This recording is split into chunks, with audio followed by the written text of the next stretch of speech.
গুল্লার এই 2 বছর পেরিয়ে 2.5 বছর বয়স হলো। তো আমি এখন ভীষণ কনফিউজড।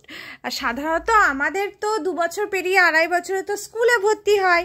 তো গুল্লাকে আমি স্কুলে ভর্তি করব না গুল্লার বিয়ে দিয়ে দেব?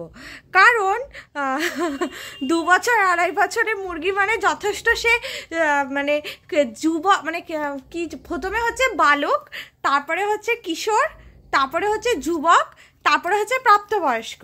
তো মুরগিদের হিসাব অনুযায়ী হচ্ছে গুল্লা প্রাপ্তবয়স্ক, কিন্তু আমাদের মানুষদের হিসাব অনুযায়ী গুল্লার এখন স্কুলে ভর্তি করা উচিত। তো আমি ভীষণ মানে কনফিউজড, আমি গুল্লার বিয়ে দেব না গুল্লাকে আমি স্কুলে ভর্তি করব। বাবা, তুমি স্কুলে যাবা? হ্যাঁ, স্কুলে যাবা তুমি? এদিকে তাকা, আমার দিকে তাকা, আমার দিকে তাকা। বলছি স্কুলে যাবি না বিয়ে করবি? কোনটা কোনটা করবি? ও খেলা করবে।